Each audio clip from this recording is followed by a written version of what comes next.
Oh, I need to change my thumbnail. I did a last minute edit.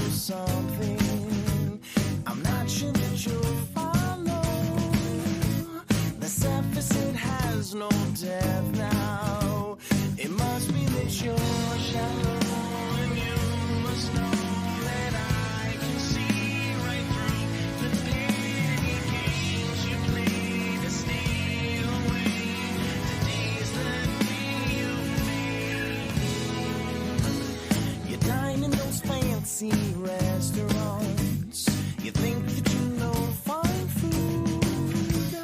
I guess I'm a pot pie kind of guy. To me, they taste just as good. I'm trying to tell you something. I'm not sure that you'll follow. The surface, it has no depth now. You think that you're hard.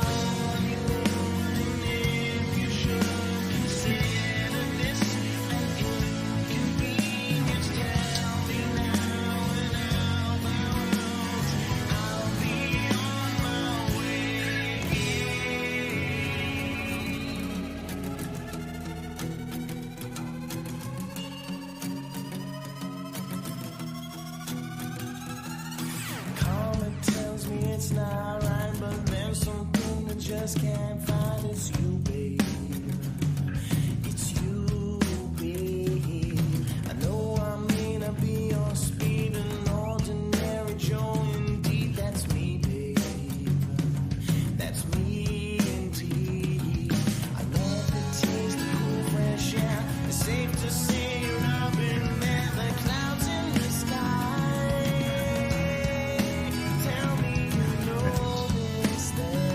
Roll. All right.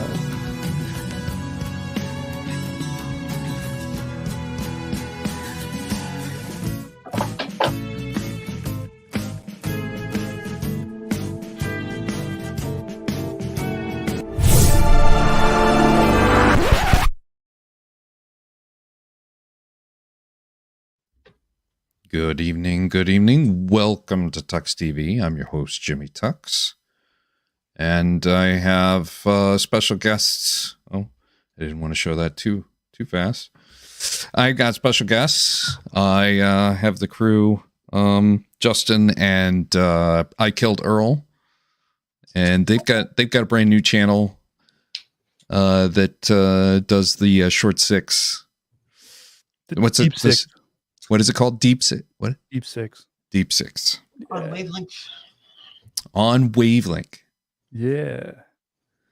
Well, recently, welcome to the program. I invited him on to discuss something that I had. I watched last night, Dateline, and pretty much anytime I see Tinder swindler or any kind of Ponzi scheme, romantic Ponzi scheme, I cannot stop associating it with Jesus. Where's the connection? Well, I just see it. I just see that the romantic Ponzi scheme that one scam artist is using to dupe another. Have you ever seen Tinder Swindler? I can imagine what the scam is. I don't know the name specifically. Tinder Swindler. No. There's the Tinder Swindler is about several people who get duped by this guy who says he's a diamond heir to a diamond empire, basically, and goes around and he gets either people to fall in love with him or some variation of friends to help him out because he's always on the run, and it's a dynamic in which he's using the money from who's helping him out to basically get the next victims. And it's just constant that he'll find a new victim, a new friend of a victim that's willing to help him out. They'll blow hundreds of thousands of dollars on him, giving him, filling out applications for American Express cards and stuff like that, and miscellaneous names because he can't travel under his own name because he's on the lam from whoever's trying to defeat him. It's very much a Nigerian prince scheme and a Ponzi scheme with a romance wrapped into too. So I'm going to play a summary of what I saw last night. I couldn't find the full episode. It looked like I had to do the app and stuff like that to do this full episode. But maybe you can get an idea of the emotional involvement that it requires. All right. Twizzler Swindler is my porn name. Spicy. Yeah, but is it red or black Twizzlers? Because that matters. You do, Justin, you dirty. Strawberry licorice. And Dave is saying hi to you both as well. Hey, Dave. Great show today earlier there, Dave. Yes, I agree. I very much enjoyed Kentucky Atheist earlier today. Yeah, Justin. It's not racist. Twizzlers, they can't vote. You know what? That might be a good. Let's use this as an appetizer. So, I don't watch very much porn, and the geek in me is always fascinated with the psychology and some of the aspects of our nature, our human nature in porn. I don't know why I get this. This is the dork in me that comes out. But there's a moment you know what a dork is, right? Maybe. Well, I know what the context I'm using it. I don't know what dork. Literally, it's a whale penis. Oh. Mm-hmm. How about that? The irony. The more you know. You know, I laugh every time Joe plays that that GIF with that little video. Yeah, BS. I enjoy porn. I don't watch it very often, but I'm always fascinated with the psychology behind. There's a fight or flight mechanism we all have, and I'm fascinated when I see it showing up in porn. And it's, obviously, just like Justin has no idea what I'm talking about on a romantic Ponzi scheme. Nobody's probably looking at and analyzing porn and wow, she's going through some fight or flight right now. Wow, look at how she's dealing with it. Wow, she's really enjoying this now. Well, it's kind of hard to analyze it when none of it's real. That's the thing. How do you tell the difference between the fake and the acting? Indeed. So, in the late 90s and stuff, a lot of the TV shows on like Showcase and Showcase might be the Canadian name for it, but like Showtime, HBO. Yeah. They used to play a lot of TV shows depicting the porn industry and showing the behind the scenes. Mm-hmm. Now Vice does that. Okay. Tentacles aren't real. That channel. They do a lot with sex work. Yeah, and it's fascinating. It's interesting. There's like some people get excited to work with certain other people. So, depending on who they're working with, they can get excited. So sometimes it probably isn't all that fake, right? Because they're already like, oh, I really enjoy working with this person. It's going to be fun. And then sometimes you see them just like, oh, hate working with that guy, but it's a job. Gotta get the paycheck. Yeah, they do the job. So I think the reason it's difficult to distinguish between the real and the fake is because sometimes it's extra real, sometimes it's extra fake, right? Because they're not great actors. Like, no. So that's not what they're there for. Yeah. If they were great actors, they'd all do what Rob Lowe did. Right. If you didn't know, he started in the porn industry. Interesting. Yeah. I didn't know that. Yeah. He started as a porn guy and then moved into Hollywood. We're just a plethora of information tonight. Do remember Tracy Lords about the same time, who had transitioned from and nobody remembers Tracy Lord? No. Yeah. It was about the same time Rob Lowe started to become big. I think she said, if he can do it, I can do it. There you go. I can do it better. It's just anything's possible. You just gotta be good at it. I can do anything better than him. That's right. Earl's gonna sing for us now. Oh, Let's just put her alone on the stage, and I guarantee you, she just hides behind her desk if you did. what? What? Pretty much. All right. So now that we've gotten demonetized before I'm actually monetized successfully. Canceled. I think we got the- handled that quite politically and honestly without getting. I think so too. I mean, if you want to slam dunk the demonetization, just give me a few minutes with an AI generator, and we'll get this thing demonetized. Oh, really? AI generation Talk gets you about demonetized. I did not know that. I just don't have my own imagination, so I just I Oh, sub out my imagination to computers that now. kind. Got it. not true. Yeah, you would be very disappointed if you saw my AI generated art library. It would it's so boring. So when you say it like that, That's tragic. my first thoughts are, here's Jimmy at his computer. He's got ChatGPT up, and he's like, "Make me a circle inside a square." Well, that's funny his enough. AI generation. It's so But boring. you must have watched my last episode. Although I didn't use AI art, I did look for quite a few clips. And I knew about the German guy that keeps yelling at you. I knew about him in a video from BMW, so very much was aware of that one, and I needed some more.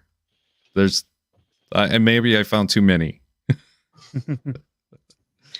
All right, let's see how atheist Justin and Earl, how atheist are you? I'm so atheist. I don't even like the label, because that means I have to accept that there's people who believe in a God. Yeah, that's I never thought of it that way.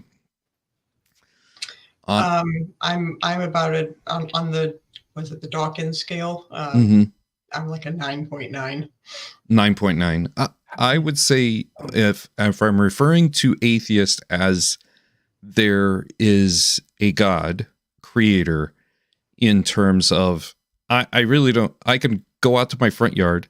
I can see grass growing and turning green by the minute right now with the rain and the decent weather that we've had so far this spring.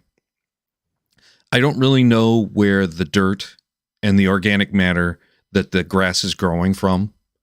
It's basically a combination of ash in the air and decomposing and poo, and where that came from, if you want to label that God, and that God did it intentionally, I'm kind of on board with you. I'll put myself at a 5 on the Dawkins scale for that. But if you're Abrahamic religions, I'm a 10. Yeah, if you I go simple, give a 0.9 because I don't know of all of them, but I'm like pretty much there thinking that all of them are bullshit.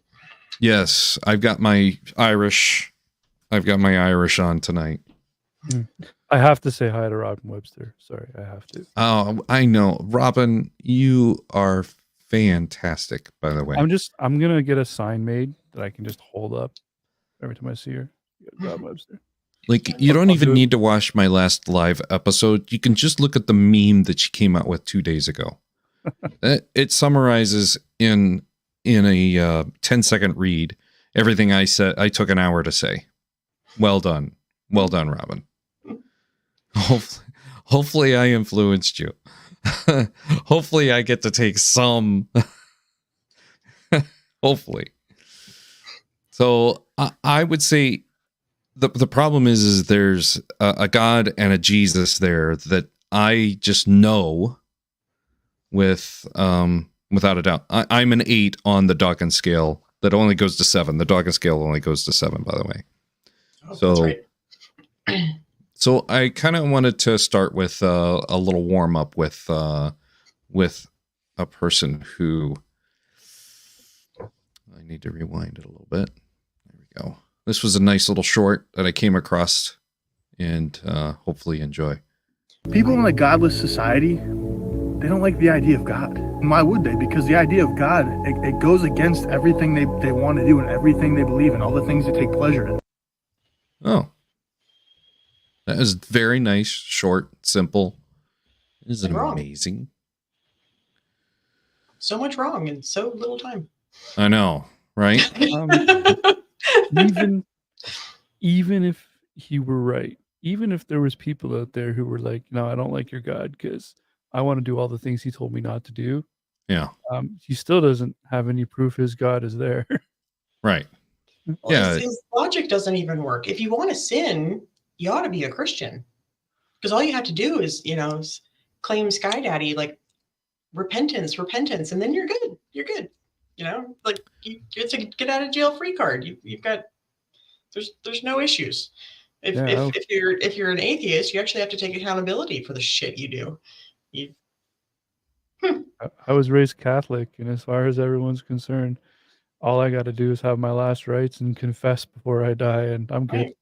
Yeah. Doesn't Yeah. matter Well, what the Hail rest of my Marys life and is. a few Hello Dollies and whatever else you gotta. Hello, Dolly. You know what's strange is that my entire religious background is also in French. Oh yeah. So Maybe. like all of the classic prayers and everything, like the Our Fathers and Mhm. the Hail Marys, I only know them in French. I don't even know them in English. So you're French Catholic? Yeah, so Mhm. hopefully God is also French. Yeah, hopefully. Je m'appelle Earl.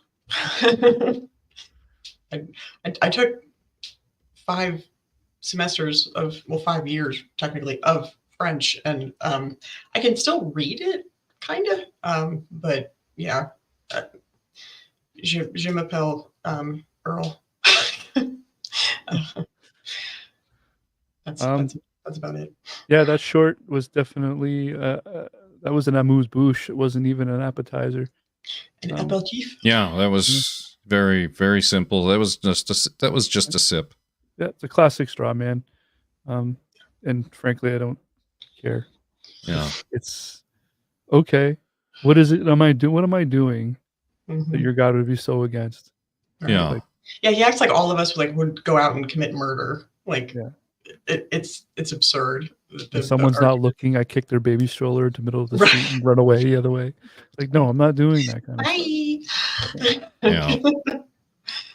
Yeah, I find that the biggest issue I have is there's a difference between a God who is present, a God who makes sure that things are running smoothly, and one that just had somebody else write a whole bunch of stuff that, to me, looks like a scam. And basically the whole point of me making a comparison to Jesus being in a romantic Ponzi scheme is you are intended in this world to fall in love immediately, just take their word for it. No big deal. Don't worry about it might be a scam later. Don't worry about that emotional moment in which you're crying when what you thought was true turns out to be untrue. And it's the same thing with what he's saying. I have been sold something by the Christian that I now know is untrue. I have already had that moment in which I've cried wishing that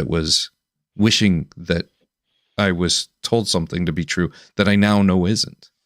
And if you follow around a gent like he is, and you've been duped, and I'm standing over here saying, "Hey, you've been duped," and it's obviously he's just going to retort that I'm just doing it because I want to rebel, or I would just want to sin, or some variation of I just don't want to live under that God's rules or something. Well, great. You've still been duped. Congratulations. I don't want to purchase your scam. I'm free, and I've just thrown that scam away, and I'm free from it. And the Christian can't stand that somebody else is free from their scam. Yeah. It definitely has a lot of things about it that feel scammy, don't they? Like if we take the 10 Commandments, for example, and let's just, for the simplicity of the discussion, let's just consider those are the 10 sins, right? Half of those sins are pretty much just saying like, don't listen to anyone else but me. Yeah. Like, Well, the so first you- four. yeah. First four. Yeah. So if you want to create a scam or a scheme or whatever you want to call it, well, what's the first thing you're going to put in there? We got to make sure we lock these people down so that no one else can scam them before us. Right. So let's Yeah, not what's- believe in what's any other one of the- gods but us. Yeah. Yeah, one of the first things that cults do is information control. Yeah. And then what do you do after that? Well, we got to legitimize this. We got to make it sound good, right? Like the classic pyramid scheme sounds good on paper. Mhm. Then so what are we going to do with that? Well, no one likes killing. So let's just no killing, right? No stealing. All right. Now let's get back to the ones where they just have to listen to everything we say. No, let's make this thing indestructible. Let's make this thing last forever through history. How do we do that? Honor thy mother and thy father. Do what they tell you, because they're locked into our scam, and they'll make sure you're locked into our scam for eternity. Period. Exclamation point. One of the things that I have coming out in a video in the future is some variation of, and I want everyone to do this. I want you to read Exodus 20. These are the 10 commandments. I want you to examine that the first four are basically unnecessary for anything except, in my opinion, they're a moment in which the invisible idol from all the previous statuettes, that the first four are designed to get you off of those previous statues and gods that were in statue and statuette form. Yeah. The true physical, I can hold this idol. This is probably my current idol. This is the idol that I worship right here. The Google on this device, most specifically. I call it Almighty Google. So, yes, the Almighty Google. And I say its name loudly. and then in you my get to home see multiple times a day.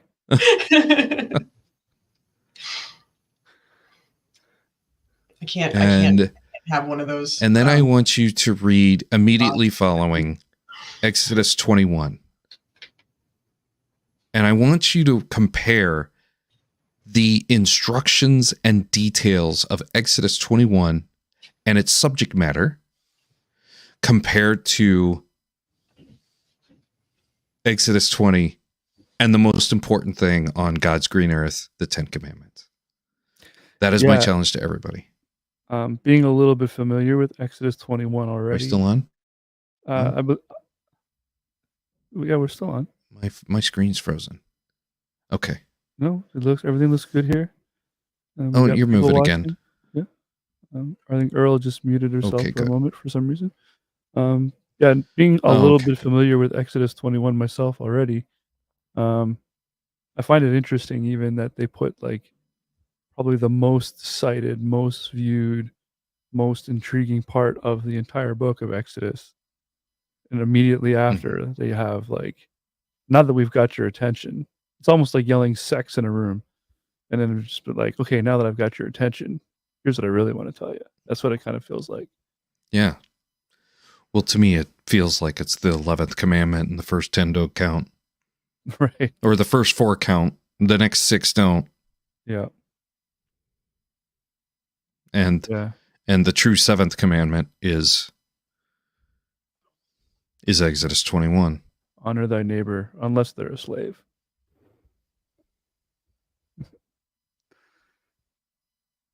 Maybe that's why I'm getting some glitches. I've gotten some glitches. I mean, we've had rain most of the day, but I have not had lightning and thunder in the area. Okay. You know, I wonder if I should refresh this. I am. I'm getting something's wrong. Sorry, there was a bug trying to kill me. So I had to kill it first. All insects are trying to kill me. And there was going to be loud thumping and lots of dog excitement. So sorry. But I got him. Ugly fucker. I know you're having you're negotiating some technical difficulties there, Jimmy. But what resource would you recommend those of us to check if we were to do your homework of reading Exodus 20 and 21, but we don't own a Bible, or even which version, and does that matter? I would recommend typing in your YouTube search Alexander Scorby, and I will put links in the description for Exodus and timestamps for Exodus yeah. 20 and Exodus 21. How about that?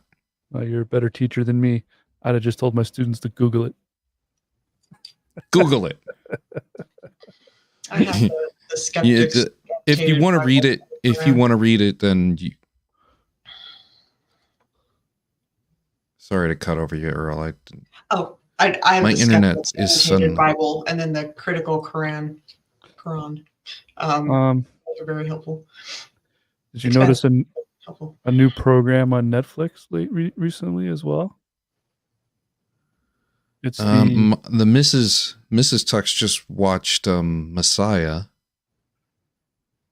You see the 10 Commandments TV show with the opening title sequence that says this is based on like historical fact or whatever? I don't have Netflix. Yeah, it's kind of like they kind of definitely filmed it like a documentary.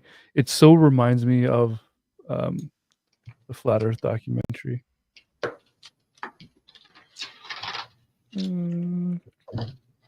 Is it Testament, the story of Moses? So far there's 3 episodes, and yeah, if you read the description on the Netflix, it's a little, it's a little much. It's a docudrama. So that's I was wondering what kind of show it was. I'm just saying, like, how is it like the fact that they say docudrama series chronicles Moses' remarkable life? It's like there's no nothing. Right, because Like, any Bible reputable stories. Christian scholar doesn't think that Moses existed. Yeah, all of the Bible scholars and everything of all the Bible stories, this and Noah are like the 2 most like that didn't happen. Right. But under genres, it's TV dramas and historical documentary.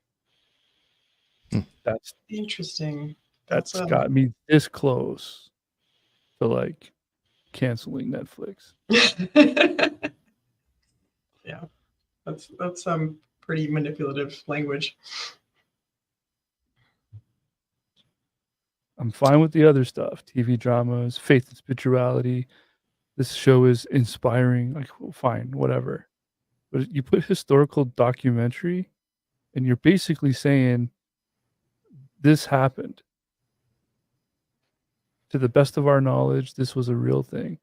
And to make it worse, it's in Canada on Netflix. It's number 2.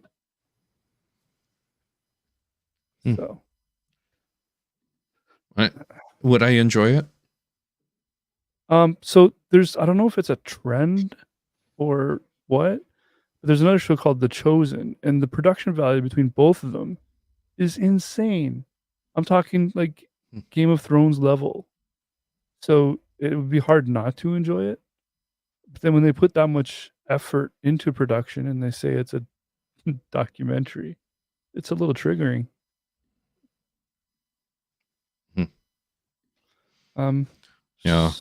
Yeah, like, I mean, I think I would enjoy it too, but knowing what it's trying to say, and also knowing that it's probably going to end immediately after they find the 10 Commandments or make the 10 Commandments or whatever. They'll never go into Exodus 21, will they? No, they certainly That's won't. when the show will end. They certainly won't. Yeah. There's none of that in the Bible. What are you talking about?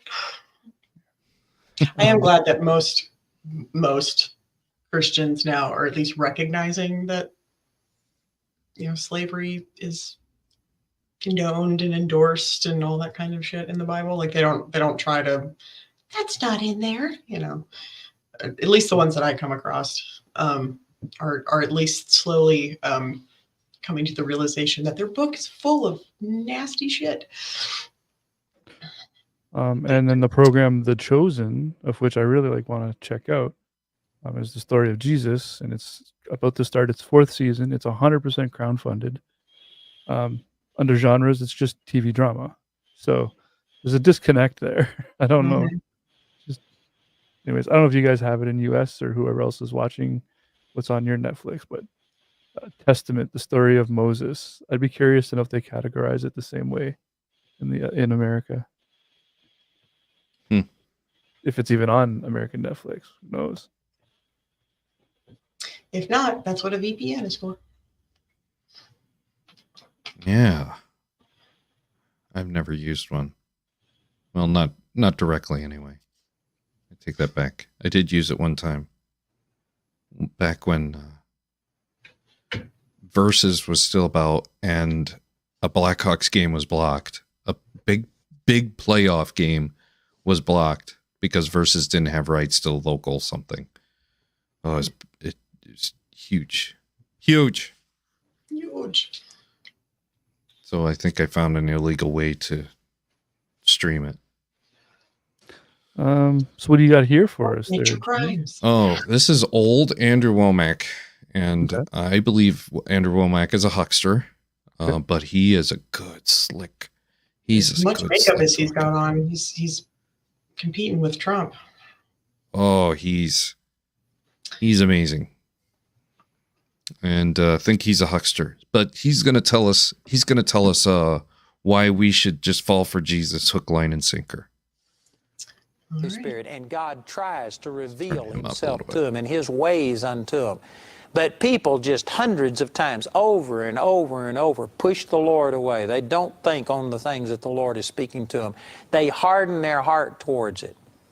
And the Lord is saying that for those who have done that over and over and over, then it's pleased God. Not that he takes pleasure in it, but since they have chosen that course, it pleases him to just let them go on that course and to be locked out from the kingdom of God. Locked out from this knowledge.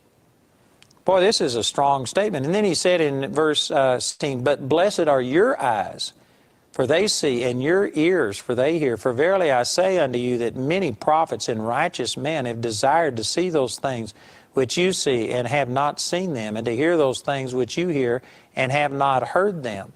In other words, the Old Testament people, even though they were people who were serving God and loved God, they weren't born again, and they did not have the same spiritual capacity for understanding that a New Testament believer has. I know some of you Amazing. watching this program think, well, man, that Is that something else? So he's basically, here's where the huckster part comes in. At least here's one that I noticed. Is he says, if you've closed off your heart to Jesus, he's saying that you're being ignorant. But what he's actually saying is, I need you to be ignorant so that you'll believe my shit. Mm-hmm. Like, it's a very fascinating way to be like, oh, God is speaking to you all over the place. He's showing himself to you. You just have to see him. But you've hardened your heart. So it's like you're being ignorant about it. And if you don't open your heart and open your eyes and see him, it's a lot of double talk. It's don't do this thing, but do it for God. Yeah. Do it for God. And those Jews certainly weren't as enlightened as all of us born again Christians. The subtle anti-Semitism in there is not so subtle. There's a subtle anti-Semitism there, and he's making the privileged few his audience. Mm-hmm. Without a doubt. Gets better. And I believe before you hit play again too, I believe right at the end there, he even mocked a little bit, didn't he? Mm-hmm. Didn't he Old kind of Testament believer God's has. laughing at them for being on the wrong path? Mm-hmm. Same spiritual capacity for understanding that a New Testament believer has. I know some of you watching this program think, well, man, that's an audacious statement, and I can't believe that you're saying that Moses didn't understand and Elijah, David didn't understand the things that you understand. I believe that's exactly what the Scripture is saying. Again, I go back to 1 Corinthians chapter 2, verse 14. It says, the natural man cannot understand the things of the Spirit of God. They are foolishness unto him, neither can he know them, because they are spiritually discerned. And even the best of the Old Testament prophets were not born again. They might have had their mind renewed to a degree. That's the first 4 commandments again, right? The natural man Mhm. can't understand. It's like, don't try to figure it out. You'll never figure it out. Just accept it. Right. Mm-hmm. But a person who is born again under the new covenant has a capability to understand the things of God by the Holy Spirit in a way that none of the Old Testament prophets could.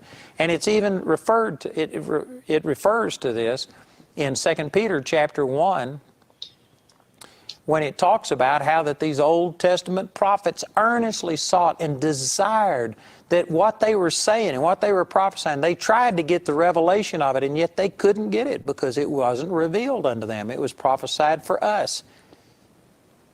Well, I don't know if you get all of this, but the Lord, as He's getting ready to interpret this parable, is saying that, you know what, it takes a spiritual revelation from the Holy Spirit for you to get these truths. And what I'm saying here, what I've said for the last 2 weeks, and what I'm going to continue to say for the next couple of weeks as I go through this teaching on effortless change, it is so simple that you got to have somebody to help you to misunderstand it. It is basic. This is baby stuff. And yet, did you know that this is just like Wait, most people's minds are Repeat blinded that. to what I'm talking So about? he's- It's too simple. Roll that back again. For the Yeah. next couple of weeks as I go through this teaching on effortless change, it is so simple that you got to have somebody to help you to misunderstand it. It is basic. This is baby stuff. And yet, did you know that this is just like most people's minds are blinded to what I'm talking about? It's too simple. Yeah, People think it can't be that simple. And they're he's trying to reason basically- and figure it out and thinking, no, what I need this and that, and I need a new wife, and I need a promotion, and if I Yeah, hang had on there, this, Jimmy. and we're looking. So he basically just did there with this is baby stuff. This is the equivalent of like calling someone out for a fight and them declining, and then you're like, what are you, a chicken? Like, you need someone to help you screw it up. You would need, this is baby stuff. This is easy. He's calling on ignorant people to be like, man, don't even sweat it. Don't overthink it. Because if you don't, everybody gets it. It's baby stuff. And if you don't get it, then you're dumber than a baby. Right. Yeah, you need assistance to not understand it.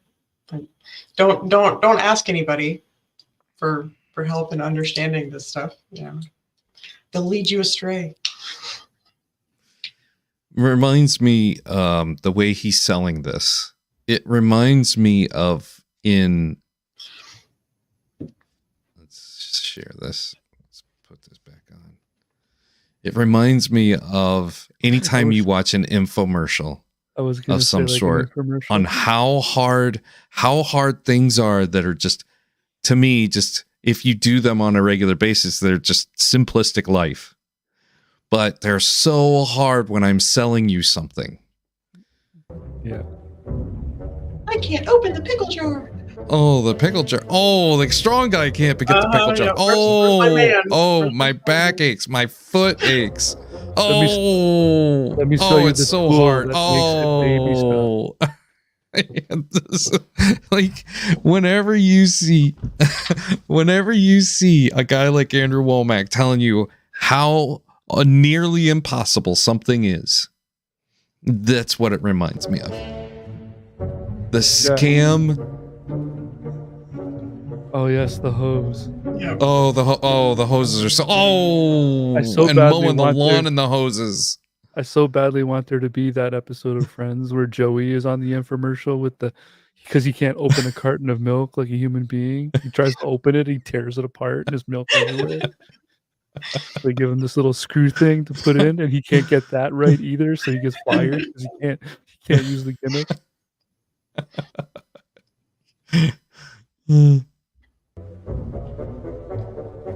I know, it's so hard. Oh, windows are so hard. Oh, These are- charging your phone, it's so. I don't have a Oh, cable. Grocery bags are so hard. This needs a tagline of atheists. This is your life, according to Christians. Yes. Oh, it's too far. too Too far. far. It's too far. Screw the remote. Mom. I can't bend my lazy ass over and This- make something. What the fuck? If they only had God. If they only had God. Oh, if only we had a. Owl. Oh, it's so hard to make an egg. Oh, cracking an egg is awful. Oh, Now that does suck. You said- that does. Hey, welcome to Chicago. Oh, and I killed my phone. I only have 2 hands. The girl with the towel was the I best. need to be an octopus. Like, what am I gonna do? Yeah, it's all demons. It's demons and gremlins, just like So And how what they were demons. prophesying, they tried to get the revelation of it, and yet they couldn't get it because it wasn't revealed unto them. It was prophesied for us. Prophesied. they were Yeah. the only ones up when the infomercial was on. Yeah. That's what he just said. We're That's the right. only ones that are Oh. special. We The have old all way the was answers. so hard. It was so we can't have that anymore. You've got to get this new and improved Jesus. Oh, the golden calf. That was awful. That was old. There better That was pre 10 commandments. We have the new 10 commandments. there better be like And a, wouldn't like you a simple payment plan at the end and a way for us to double the amount of Jesus we get in our lives for a cheaper price. That's the thing. Nearly everything that they advertise it for about the same price. You could go buy the original product, but now it's in 3 easy payments. Right. Yeah, now it's in 3 easy payments. And And if you order and- now, Well, On top of that, we'll take now one of you're- those payments off. Yeah. that's right. Only And news. now that we've explained how hard and old it is, and we've explained to you how the new and improved version, we're going to go into the reverence for the 11th or the 7th, depending on how I came up with that commandment is. Like it's to me, this is the forest to the trees, folks. The commercial that you are watching on full display from a Christian, even if they believe it with all sincerity, they are perpetuating how hard it is for you to be under the influence of that old product. And we've got this new Jesus product just for you. And it's so And shiny. swallow it whole cloth. Swallow it, all of it. So this is about a con man named Derek Aldred. And he basically ran a romantic Ponzi scheme for decades. On Our Time, a dating site for people over 50. She'd been Hopefully I don't have any copyright music on there.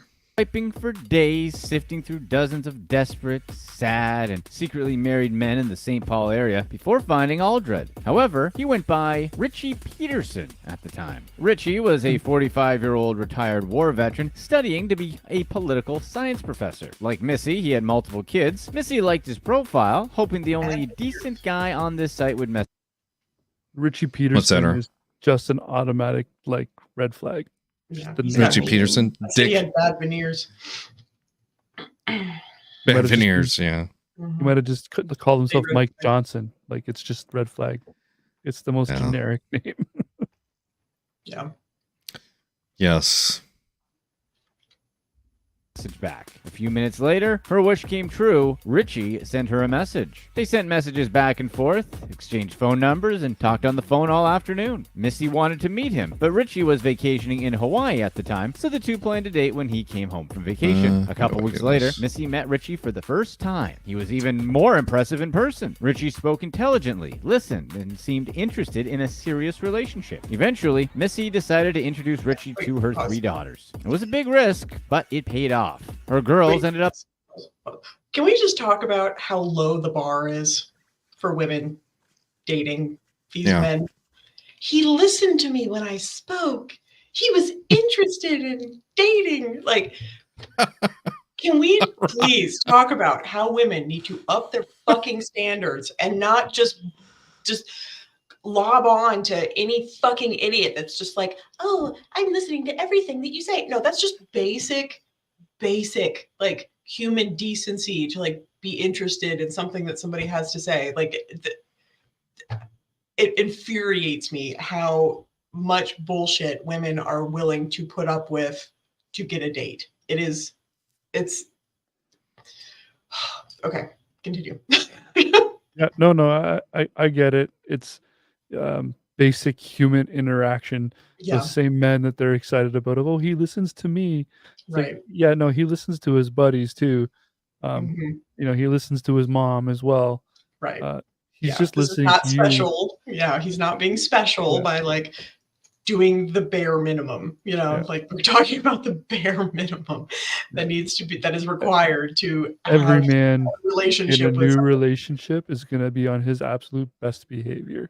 Right. Um, Because they want to regardless. get laid, of course. Well, I didn't want to go there. I didn't want to I'll accuse go all there. men of yeah, you can go there, but I didn't want to accuse all men of being that one track I'm not saying minded. all men. I'm saying I'm actually bitching at women for putting up with this crap. Yeah. Well, regardless, all men would have a motive, whether it being just looking for someone for life or little Miss Saturday night. Yeah, they're all going to be on their best behavior, listening attentively, and doing everything they can to Right. please Not and farting at the entertain. dinner table.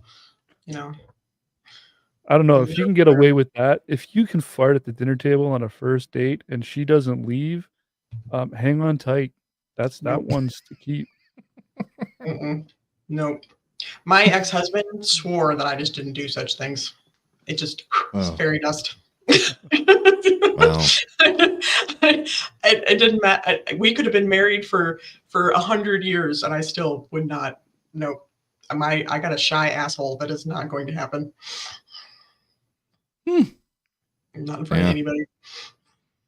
We all have our lines and stuff. For me, it's the bathroom door open. It's like, no, there's no level of our relationship where that's close your door. Yeah, potty business needs to stay in the potty. In any case, I don't want to share. You're right, Earl. Listening and paying attention and being interested in dating on a dating app, that's easy mode. Super easy mode. Yeah. Liking Richie. He took them on boat rides, they dined at nice restaurants, they even went on fun trips where Richie usually put them up in a 4-star hotel. Missy thought she'd found the perfect man. He seemed to check off every box on her list. Though, there was one problem. Richie's life was a mess. He started canceling their date plans a few months into the relationship. He texted Missy. Yeah. So, if you've ever watched Tinder Swindler, no, but almost immediately available. The scam starts. Yeah, this is starting to enlighten us on where the scam starts. Okay. Saying he had to check his daughter into rehab, put down the family dog, and spend nights in the hospital. Richie told Missy that he suffered from chronic ailments sustained from military combat in Afghanistan. Missy picked Richie up from the hospital numerous times, despite her frustration with him. Every time something terrible happened to Richie, she was there for him. She stuck with Richie when his mom died and when he got into a motorcycle accident, among other tragedies. The more time Richie spent dealing with his bad luck, the less time he spent with Missy and her kids. And the bad luck was only getting worse. But Missy never questioned why Richie's life seemed cursed. Then she looked in his wallet. One day, while they were spending time together at her house, Missy grabbed Richie's wallet and looked inside. Missy. All right. Curiosity. Yeah, there was some curiosity. It's the killer. I mean, there's some flags there.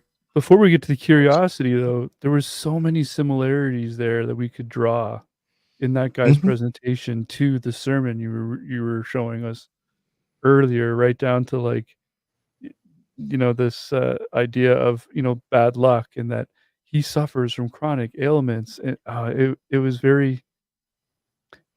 It induced the same emotions and anger and red flags that the sermon did earlier. Mm-hmm.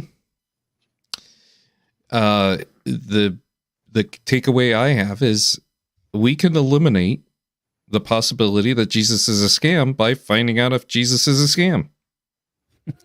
Yeah, go find his wallet. Find his wallet. Go find his wallet.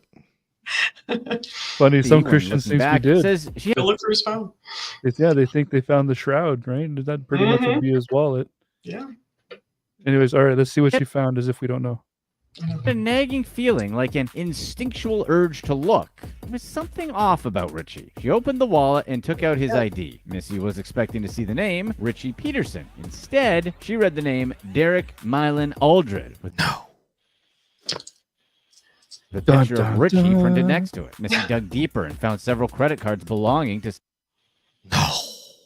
Linda Day. Well, someone we didn't see named that Linda coming. Dias. Missy put everything back and closed the wallet. Her trust in Richie, or Derek, was now destroyed. Who was Linda, though? His wife? Ex-wife? Girlfriend? Missy didn't know. She did know that her relationship with Richie was over. Now, he was Derek. Once Missy was alone, she Googled Aldred, half expecting nothing important to show up. Instead, mugshots bombarded the search results. Aldred's face was in every single one. Missy read the website titles and articles. It's a Always beautiful Google. frame. Always. Yeah. All my The Google, search Yes. results. always Aldred's Google your face was in date. every Always. single. yes. Let's Wow. Google.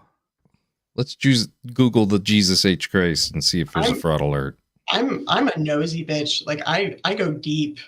I don't fuck around because of shit like this. You know, fool me once. I don't even Yeah. know what I would do if I Googled somebody that I was just, casually just put their name, Google, and 8 mugshots popped on the screen. You can find all kinds of shit. All kinds Like- of shit. I found my stalker that I had when I was, God, what year was that? That was 2009 or 10. You know, so obviously didn't really even know like what, because I couldn't remember what the guy's name was. I didn't have any of the paperwork and stuff, and I found him on Facebook through several different hoops. I had to go around my elbow to get to my ass, but you can. The internet is a wild place. If you want to know, it's there.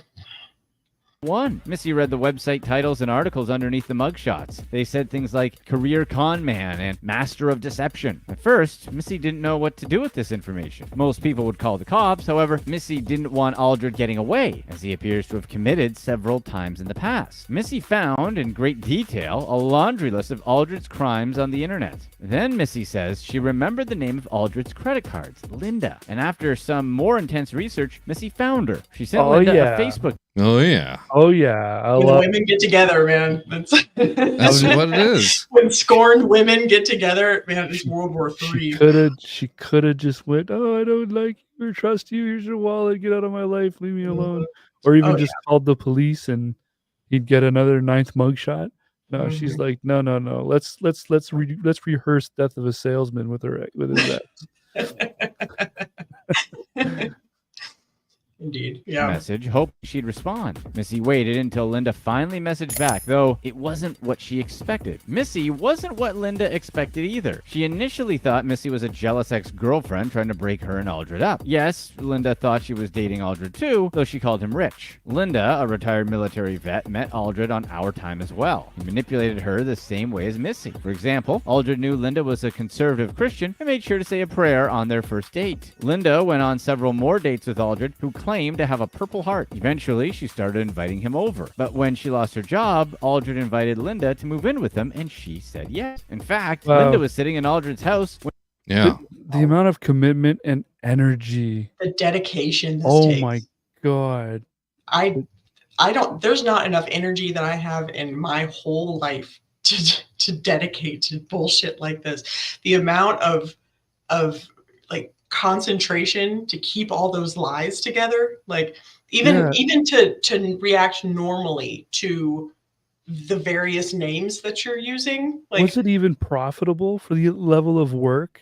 right. Like, what really is the benefit here? I mean, the one lady, took care of him when he was sick and stuff, which, I mean, power to her. That's dedication. And he But gets into a motorcycle accident. He's living with one girl. The other one comes to visit him in the hospital. Like, right. this is a house is- of cards that could come down at any Yeah. moment. For all we know, the two women passed each other in the hallways and didn't even look at each other twice. The hubris of this man is galling. Insane. It's Yeah. really shocking. This is a 2 hour Dateline show. Mhm. The one that I watched last night. So this is a summarization in 12 minutes Mhm. with I'm animation. having a hard enough time juggling a YouTube channel and a full-time job. Right. He's dating 2 women. Right. But that Yeah. much for Yeah.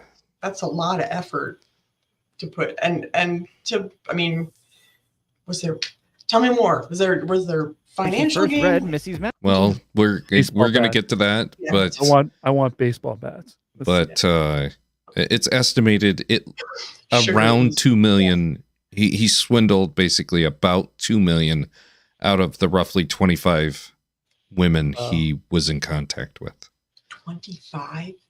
Yeah. Holy shit. Yeah. I don't even know 25 This is women. this is pathological. Like there is something wrong with this man.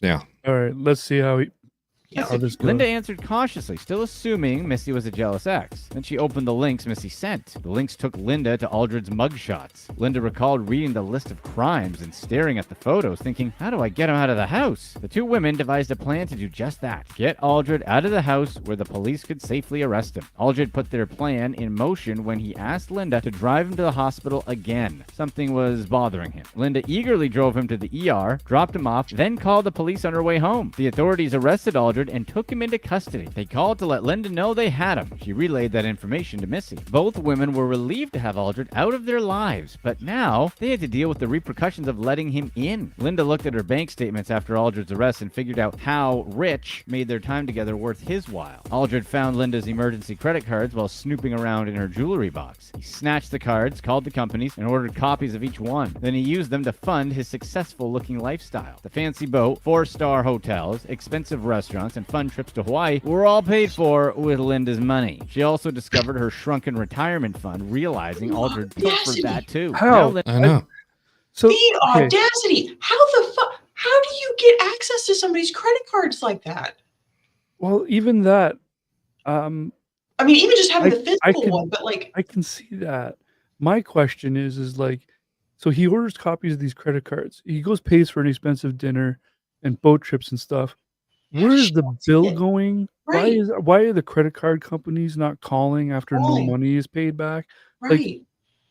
You Did kind of all of this- understand some of this when you watch Tinder Swindler, because the way he's doing it is he's pulling from somebody else to give him the money. That money is going to the extravagant lifestyle and sometimes to make the minimum payments of who is the next scam. So in the Tinder Swindler, he was working 4 to 6 people at the same time on somebody else's money for the next, unwittingly being the next victim. That's the Ponzi scheme. And that's the Ponzi big scheme. one to- And he's doing the same thing. He is literally Wow. dropping. He's got 4 going on at the same time. And I don't remember if in this short it does it, but basically at the airport, he would have somebody drop him off in a military uniform as if he was going to be flying out for a mission of some sort.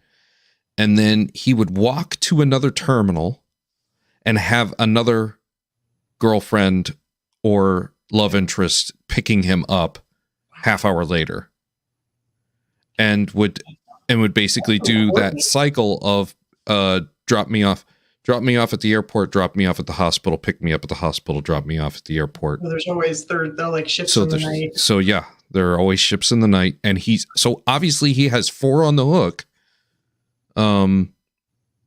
If That's he's in the same city, he's in the same town. This And falls if he under the- hopped a flight and went someplace else, he could do the same thing Do there. the same thing in a whole new. Jeez. Because falls he under the he category hits multiple states: Minnesota, Texas, California, and one other. I can't remember where.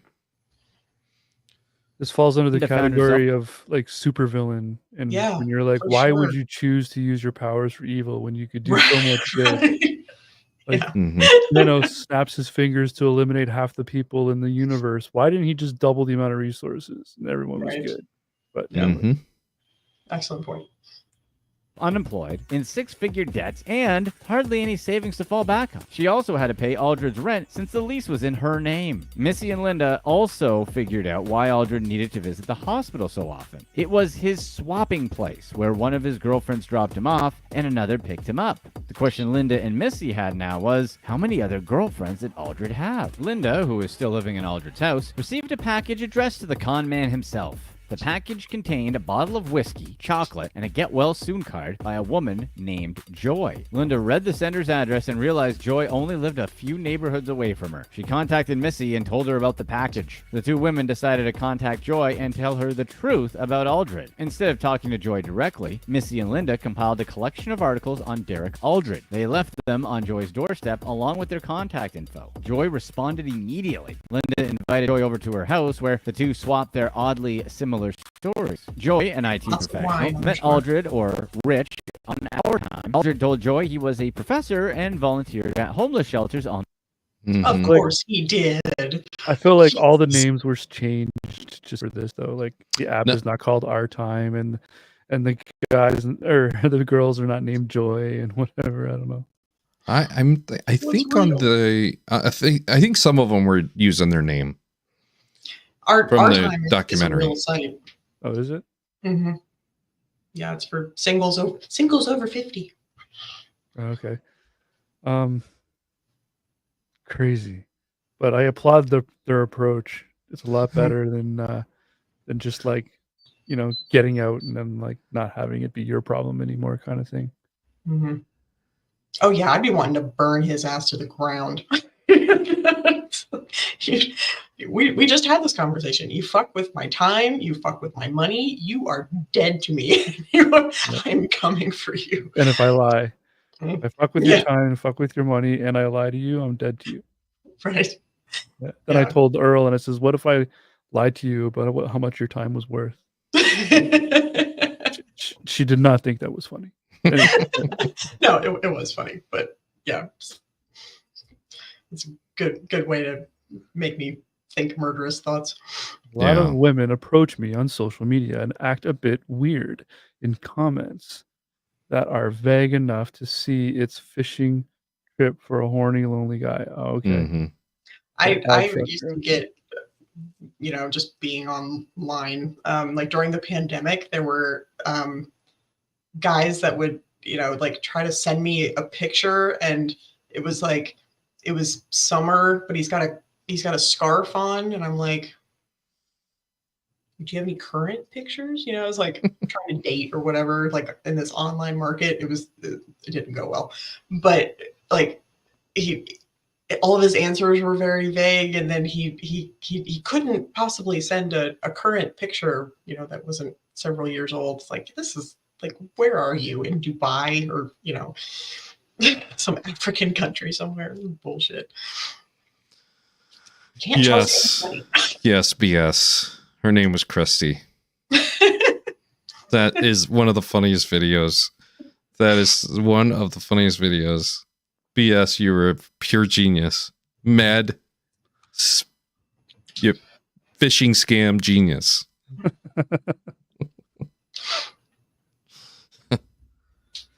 The weekends. After dating the flaky professor, Joy broke up with him after a few months. She couldn't handle all the chaotic life tragedies. However, Joy had a change of heart after Aldred texted her a photo of him smiling on his boat with Missy that said, "Life's going good. Just bought a boat. I've been taking my sister and her kids out for rides. My life has calmed down. Want to give us another shot." That's when Joy put together the package with the get well soon note, not knowing she was inviting a con artist back into her life who'd stolen $8,000 worth of jewelry, her passport, and her birth certificate. Joy didn't discover the items were missing until she read the articles about Aldred's past crimes. The St. Paul duo quickly became a trio after Joy bonded with Linda over wine and a shared experience having your life ruined by Aldred. They're having a rave. Sorry, I'm just picking on the animations a little bit. Like I they were know. in the Told you there'd be dining room one. talking. Yeah, my compliments to this. He does a pretty good job of summarizing all the bullshit. All the bullshit. The only thing that it didn't have in it is the emotion, some of the women's emotions pouring out of how I'm sure this was devastating. yeah how the devastated they are. Yeah, the presentation made it sound like they were all having a real good time about it. You're right. Yeah. Yeah. Which they weren't really. No. But when a gaggle of women get together with wine, Why the be passport? prepared for the world to burn down. Why take the passport? Yeah, Identity identity theft? theft of some sort. So yeah, They, of identity course, theft. knew they weren't the only victim. While Missy sifted through old criminal records, she found a name. Most of Aldred's victims chose to remain anonymous or only use their first names. However, one woman, Cindy Partini, provided her full name. Cindy is a Silicon Valley professional from San Francisco. Aldred stole her savings and destroyed her credit score. He gave Cindy a critical mission: fight for his All right, here's my question to Robin. She is really good at throwing out just a few syllables, and my dirty mind picks up on just those few syllables. Because her last comment was that I didn't see that one. I didn't see that. Robin. I now know that the sign that I'm going to make that says "Hi, Robin," I'm going to have it on the other side flipped over and says "She swallows." And I'll leave it there. I'm not even sure. Not even sure. Oh man. She Googles. She gaggled. Gaggled. No. Yeah, I said a gaggle. Does she gargle? Yeah. She gargles. She swallows. BS got a kick out of that one too. She swallers. Yeah. When I saw the threesome comment, I assumed she meant the three women. I didn't. Right. My mind She didn't did. go anywhere else. Okay. Yes. I know. You can be a threesome fully clothed. Too many limbs. Yeah. I took it. Not nearly as fun as people say it is. Don't try and tell me I don't have my 12-year-old humor intact. Thank you very much. That little giggle just spelled it out right there. That 12-year-old is healthy in you. Yes, it's my 12-year-old humor. other victims. Because Cindy's name was publicly available, many of Aldred's shyer victims contacted her for support. Cindy became the unofficial leader of the anti-Aldred Club. When the St. Paul trio messaged Cindy, they had no idea what they were getting into. Cindy was obsessed with taking down Aldred. Missy and Linda started messaging Cindy more and more and put her in contact with other Aldred victims. The trio soon turned into a quartet, and their quartet evolved. By the way, the shadows of the hands there. Yeah, Contact with look, other Aldred Jimmy, victims. I saw it too, but I was mature enough to not Oh, comment. God. You may be 12, but I'm only like 13. So like I saw it, but I didn't say anything. somebody should have caught that. It reminds me of a short I saw today of a chocolatier who was making this giant thing out of chocolate, and some dude was improvising a song to it. He's like, "Chocolatier, what are you making? What are you gonna put in my mouth?" Da, da, da, da.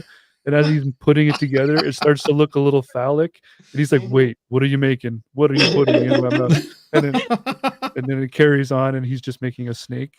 So, but it started out at one point looking real bad. Yes.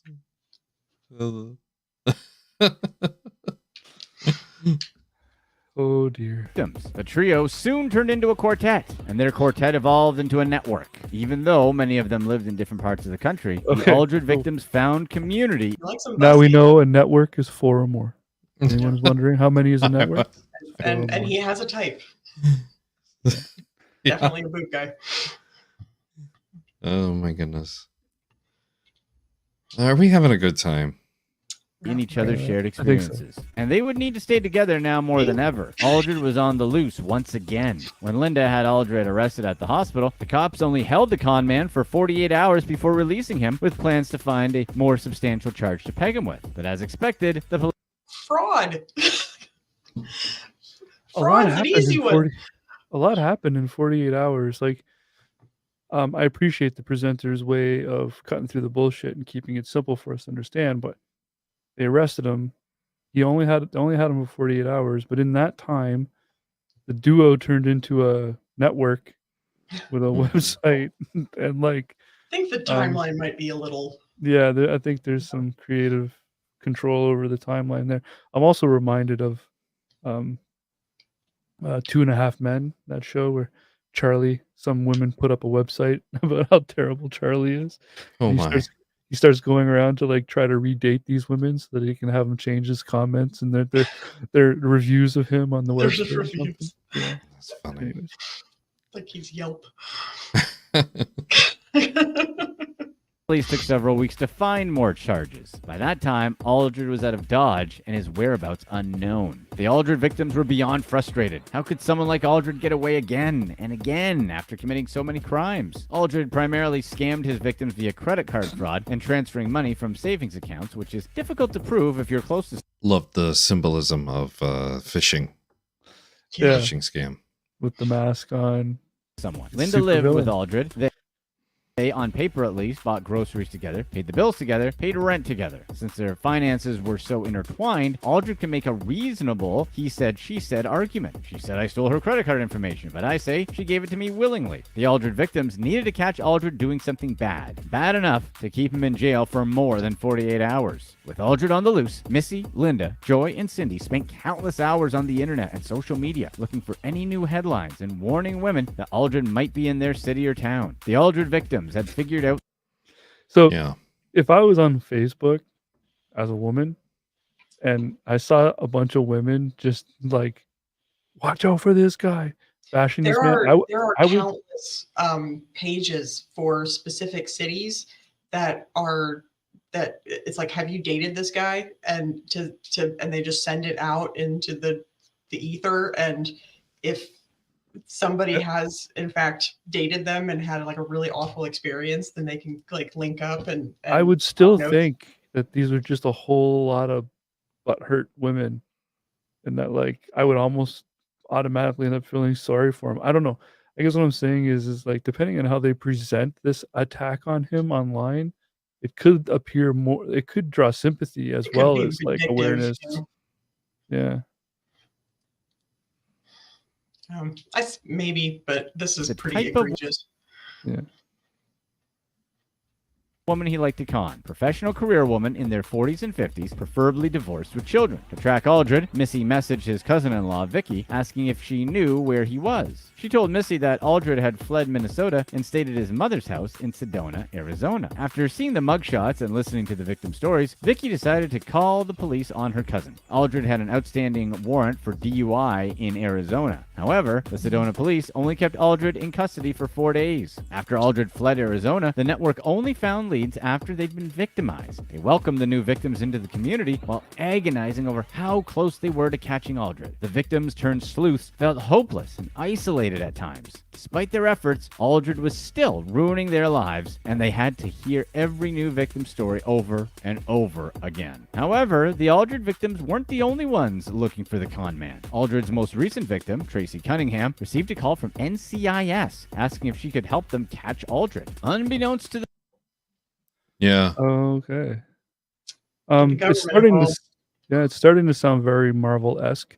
We had an image of the criminal in a full face mask and using his superpowers to steal, and then now the presenter is referring to these women as the network. So now they're a super group. They're the Avengers now. They're the network. Yeah. And they just got a new super friend who has helped the NCIS to find them. Mhm. The victims' network, NCIS had been investigating Aldred since his DUI arrest. He first caught their attention when he impersonated an ex-Navy SEAL. They quickly realized why Aldred was masquerading as a former SEAL and contacted Tracy. Fortunately, Tracy had broken up with Aldred before he could steal anything. But for NCIS to find him, they needed Tracy to take him back. So Tracy sent Aldred a message. She apologized for being, as she put it, hormonal and said she hoped they could start over. Aldred said yes and asked if she could pick him up from a doctor's appointment. Tracy agreed. When Aldred texted her that he was ready to be picked up, Tracy told NCIS, then drove to the medical clinic. The agents were already there when Tracy pulled up, but she still got there in time to see Aldred get carried away in cuffs. She snapped photos of Aldred as the agents dragged him along. Tracy remembers them telling her to put the camera down, but capturing this moment was more important than following the rules. Tracy knew some women who might be interested in seeing these photos. Tracy sent the picture to the Aldred victim she knew, and they sent it to victims and that they knew until the news was everywhere. Missy, Linda, Joy, and Cindy all message each other in victim group chats, fantasizing about Aldred's future in prison, which seemed fantasizing about his That's- future in That's a prison. little loaded. In the meantime, while you're going through all of that, you can't date. No man's going to be sitting there like, oh, are you still attacking your Inevitable. ex? Like, Well, they wouldn't want to, I wouldn't think. yeah, Yeah. That's a lot to yeah deal they're with.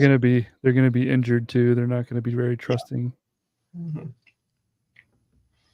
Aldred's victims gave their evidence to NCIS. With their help, NCIS built a very strong case against Aldred, ensuring he wouldn't get away this time. In late 2017, Aldred pleaded guilty to 3 counts of fraud, including 2 counts of identity theft. He was subsequently tried in a Texas court, even though Aldred committed his many crimes all across America. With the help of Missy, Cindy, Linda, and Joy, NCIS estimated there are 25 known victims. These victims lived in Minnesota, Texas, California, Hawaii, and Nevada. The courts ordered Aldred to pay each victim restitution, which added up to over $250,000. They also slapped him with a 24-year prison sentence, ending in 2038 when Aldred is 77. Click here to watch one of these next videos. There you go. Well done. That was from yeah. a channel, Publitos. Publitos Way. What's the worst thing that can happen when people post things on? Missy Brandt, Yeah, I don't know how else to say it, but I love a good scam. I like. I'm not a fan Gotta of respect the grift. being scammed. I'm not saying I like a scam artist. No. But you know, some of my favorite channels to watch right now these days are Jim.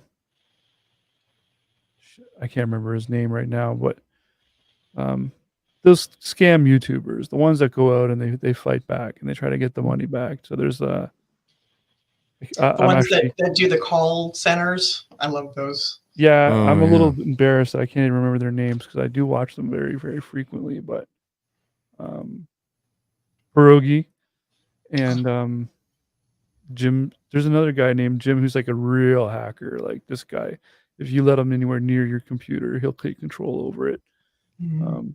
He actually teamed up with a Canadian television channel here, and traveled to India where they actively like busted some of these scammers. And Mark Rober got involved at one point too. He sent their glitter bombs to the scam call centers, which was pretty fantastic. And he even sent some other things where they sent mice so that the traps were on timers and they would open so that the mice would go out into the call center stuff. Yeah, it was pretty fun.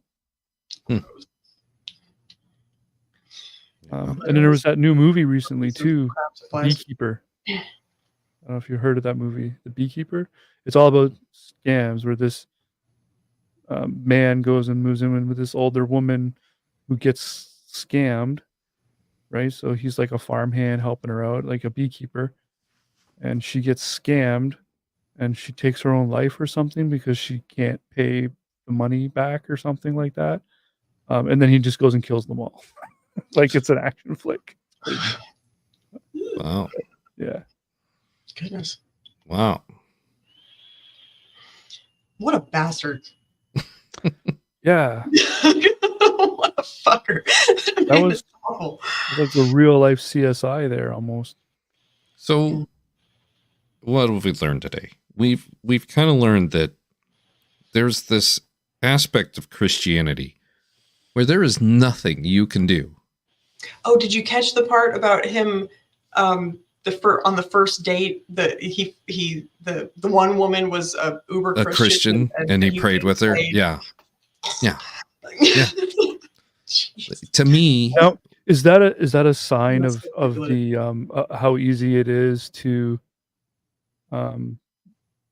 is it easier to scam a Christian? Because I mean, if I could go sell a book for for $59.95, Right. clearly Sounds- this, Name plastered on it. I mean, clearly this is a money grab for the gullible, in my opinion. Did I just? It just came up and said that we're having trouble. I should not be having trouble. I have an Ethernet connection. Oh shit! I'm not. My witnessing trouble. stream has been testing crap. My internet's been testing crap, but I'm doing like 500 right now. No, everything looks good on my end. Looks good on your end. When I do stats for nerds, your buffering health is good. Your live latency is good. Yeah, you're rocking. You're in good shape.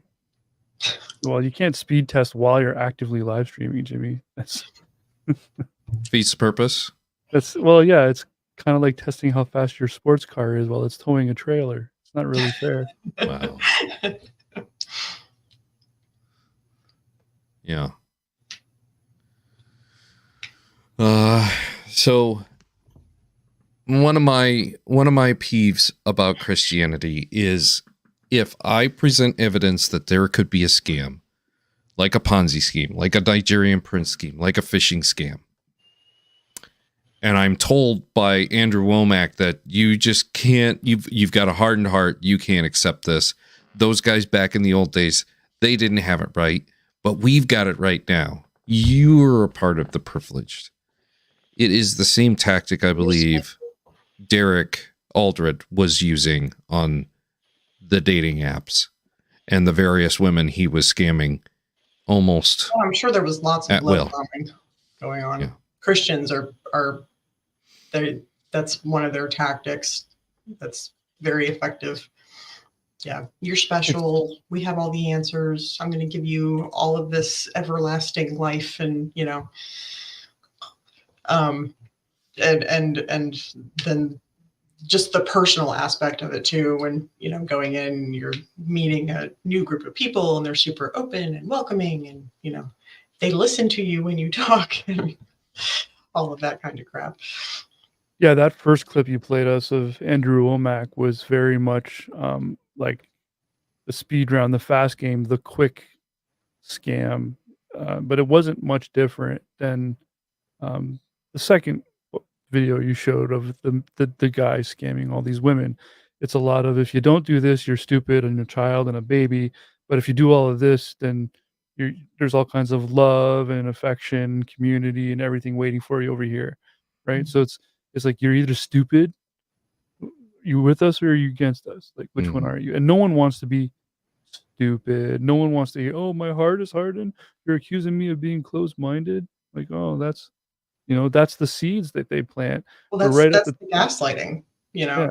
Is convincing these people that they're like convincing these women that oh, there's nothing going on here. There's nothing to see. The man behind the curtain. Oh, my hand's in your purse? No, it's not, honey. Don't worry about that. What are you Right. getting for dinner? Mhm. Yeah, exactly. Ignore the fishing rod I'm holding and just pick what you want for supper. I'm paying with your Visa. Yeah. Surprise. I know it looks very similar, but it's not the same one. Brutal. Mm-hmm. All right. What should we do? Bowtie 8 or Bloody Jesus? I don't know what either of those are. Which one's less filling? Let's do bow tie. Bowtie. It is. So tell us what's on Wavelength coming up and what else, whatever other projects you're working on. We've got the Kentucky Atheist coming on Saturday. TKA. TKA. Yeah, he's been our biggest supporter since day one. So we felt obligated. No, I'm joking. We love having him. Yeah, it's amazing. And he's been our cheerleader, and yeah, he's been a huge supporter. Fantastic. Yeah. Lots of encouragement behind the scenes as well. He told us that he was going to live, breathe, and spew about Wavelength to anyone who will listen. And he did. Did. Yeah. So we're gonna have him we had on 50 subs before we even had a video. Yeah. So Wow. we're gonna have him on to do an episode of Deep Six with us, and Robin Webster is gonna sit in the second seat. Yep. So we're gonna get to hear for once, what does Robin think? which will be great. And then on Monday, I'm going to live stream a special episode of Frequency. I'm going to live stream the eclipse because I am in the 100% zone and expected to get a full 4 minutes of nighttime. In Wow. here, I have my solar filter, which I have to MacGyver onto the end of my 300 millimeter lens that I bought, and I'm gonna go set myself up outside. I got my solar glasses that I bought. I hope they're the real ones because apparently there's a lot of scam ones going around. So that'll be exciting. And then the very next week, we have deep drinks. David. Yeah. So I, there we are. 62 subs with 3 videos. That's how good we are. I'm proud of it. Everything's done live. Yep. And then your regular channel, you've been doing Baldur's Gate. Oh yeah, my gaming channel. Yeah, that's right. I saw you there a few times. Yeah, Mark Reed and I, we've been playing Baldur's Gate 3 together. My every morning, his every evening. Not every morning, every evening, but 8 a.m. for me, and in his that would be his 9 p.m. And we play for like 3 or 4 hours, and we're having a super great time with that. Yeah, and yeah, and when I'm not playing with Mark, Mark's doing Elden Ring. So yeah, Grayson's awesome too. Love Grayson. Grayson is excellent. I've been on with him on another stream. I don't remember exactly where. Did you catch this episode, Jimmy? I did. I caught this episode. I did fully watch this one. What did you think of London Storm, both on our episode and earlier today on TKA? I had seen 1 or 2 of them, but I didn't subscribe until today, actually. Yeah, he's blowing up. He's blowing up really well. I'm pretty sure I left a comment on this. Did I leave a live chat? I did not, unless I left it. I didn't leave it. So I must have left something in the chat. You're here now, man. Yeah. Let's just put a comment. It's true. It's true. Where did I come in at? Because I think I rewound. I came in and rewound it. And then, but I don't remember where. That very first short, that very number 1 with the baby Herman, that really got Grayson. And I think it shocked a lot of people watching. It was like, what the hell is that? It's pretty, that thumbnail. I'm going to have to find more thumbnails that are shocking like that, I think. Mm-hmm. That was a good one. Yeah. It's not playing. It's not showing the replay, so I can't tell. Yeah, it takes a few days for the replays to work out. Does it have the transcript yet? If it doesn't have the transcript yet, it's not going to have the chat. Oh, there it is. There it is. There it goes. Hi, Darian. It's not fully in, I don't think. I'm pretty sure I was there for this. Oh, we believe you. I don't know. I don't know. To see the evidence. But I may have, the thing is I may have joined like here and rewound it and listened to it at 1.5. Mm-hmm. And then when I caught up, then I commented. You never know. That's the kind of guy. That's the kind of guy I am. Yeah. It's a fun little show, our little fake game show format. We like doing it. It's easy. It's short form. And then we get to platform other people in the community and in the sphere of things, right? So, yeah, we're kind of the fan channel by fans for fans. And after the Grayson Danger Snakes episode we did too, it kind of showed where our value can really be. Is now London Storm was introduced to Grayson, who now they're both dying to collab together. It didn't take more than a couple of days, and London Storm was on TKA, finding out that they live minutes from each other, like a bus ride away. Yeah.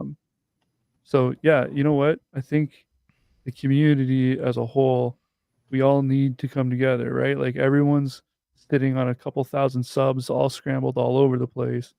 And if even half of those subs are different people. It's like, yeah, we should be introducing them. Yeah. We need a mixing pot to get those subscribers all mixed up and spread the news around. So that's what Oh. we'll be. The Look at salad this. spinner. Kari's taken upon herself to shill for me. Look at that. She's I great. like that. I know. She is She does it everywhere. all over the internet. It's fabulous. Her and Pragmatic Crystal are everywhere. Love those girlies. Love them. Yeah. Love them. Oz and Jenna So- reviewing songs for Super Chat. Yeah, so we it's our little secret hideout place. I haven't told you about it yet, but it's a Ozzy he's a DJ. And so he DJs on YouTube, and we go and wiggle for a little bit. And if you send him a super chat, he'll review a song that just he'll like break down some of the stuff about song and how things are done and stuff. And so I've had two that have been five cherries. I have met both Oz and Jenna in real life. He hosted the Better Conference in 2022. I went to it. Cool. I wanted to go in October of 21, but he postponed it due to COVIDs. There's a lot of that going around then. Mm-hmm. Postponements, I mean, not the COVID. Right. Yeah. Yeah. All right, Earl, what about you? What you got going on? Soon, I know we keep saying this, but it's my fault. Soon we're going to be launching Black Pearl, so that will be my show about a whole assortment of things, but mainly focusing on manosphere type stuff. We're going to show videos to Earl until she turns a certain color of red, and Yeah. the YouTube algorithm gets afraid. And that'll Right. be the end of the episode. We'll roll credits there, Yep. and then she'll spend 3 days decompressing. How could you go wrong? Yeah, I mean, that's fun for me. it's fun for us too. I get to vent and vomit out, whatever. And I hope I don't get sassy- any on me. Right. and whatever sass that I feel like letting loose. Yeah. I don't think I there's just enough people watched- smashing on just pearly things. So we're gonna Yeah, target her I just first. watched her debate with Michael. Shit, I forgot his last name. And I think I wrote like 18 pages worth of notes. So the plan is to go through that, and that'll be our first video. It'll be edited and then released as a live premiere. Yeah. So because I like being in the live chat. That's where I'm happiest. So I want to be able to get to yak at everybody and see where my good takes and my bad takes are. Yeah, there's a lot of just popping off. a lot of weird channels out there getting way more subscribers than they should, and it's concerning. So we're going to take them down a notch somehow. Yeah. Just Pearly Things is about to knock on 2 million subscribers. Yeah. There's other YouTube sites that are just absolutely horrible, like the Whatever channel. They've got over 4 million subscribers. It's like, oh man, the amount of terrible that they're spreading. And even the Whatever channel is blatantly just like using Gross. women Yeah. to get it's gross. subscribers, and then they're punching down on them on top of that. Like, as Yeah, far they as- purposefully pick women that can't defend themselves verbally. And they get anyway. people like Andrew Wilson to come and debate against these like Right. women who are 20 years old and they've been doing OnlyFans for 3 weeks, and they think they're all that, and Right. they have to sit at a table with Andrew Wilson and tell them how dirty pigs they are. It's Right. terrible. It's And there's gross. 4 million subscribers. It's Mhm. terrible. So that's who I'm up against. No pressure. She can take them. You can take them. Yeah. And I don't really plan on doing this for any kind of notoriety or fame or anything. However, I saw yesterday a video drop from Alex O'Connor in which he has a 3-hour interview with Sam Harris. And although my motivation is not money or fame or anything like that, I think I would like to be at a point doing this YouTubes where Sam Harris wants to hang with me for 3 hours, where Alex O'Connor wants to hang with me for 3 hours. Yeah. And even if I don't have the popularity, I kind of would like to have a voice that allows that to happen. Same. Yeah. I honestly believe that's the best thing that I could do for the community. Yeah. But I also like that there is a community here that is slow and steady wins the race at the same time. Yeah. I greatly value YouTube community. It has been instrumental in my healing, to be completely honest. There was a couple years there a few years ago that were not pretty in my world, and a lot of those people got me through it. And I respect this community. I want to add to it, and something positive. And I think you have something valuable to say. I think we all do. So Yeah. And it's also humbling too when guys like Iron Raw come down with 300,000 subscribers and it's like, yeah, you got a channel there with 50 people subscribed. Yeah, let's do a show. Yeah. You know what I mean? Like, I can't wait to be in those shoes. I am going to be on all of the small channels. If I can get up to 100,000 subscribers and then just go troll the YouTube and just pop in and just have people go, what is he doing here? I got like 30 people and we're just talking about this thing. It's like, yeah, I can't wait to do that. Yeah. High tide raises all ships. So I want to, as we grow, I want to take people with us and grow them too, because the community is given some of you guys like too. Jimmy Tux are criminally undersubscribed to, so we want to fix that. Yeah. Everybody needs to hear that sultry voice. I really never believed for a second that I would be popular with my format. In all honesty, nobody really wants to see a sermon by an atheist. Like there's nobody asking for this. Well, as Justin always says, if you're not having fun, you're doing it wrong. So that's true. I make this for me. Yeah, I really do. I make this for me. I don't care who enjoys it, who thinks it sucks. And I hate to break it to you, but you're not doing it just for you, because regardless if it's 4 people watching or 10 people watching, there's people here watching. It's not, you can't say it's that nobody's interested. If you take 172 subscribers and it nets you 6 people watching, what happens when you hit 5,000 subscribers? That's 80 people watching. It's a nice watch. It's enjoyable to watch the algorithm give me the analytics and data little by little. So definitely I'm having a good time and sharing my ideas. There's a game that's played there too. Like, there's people out there who really play the YouTube game really well. And then there's people that are just like, we just, like I said, just having a good time doing our thing, spreading information and dispelling misinformation.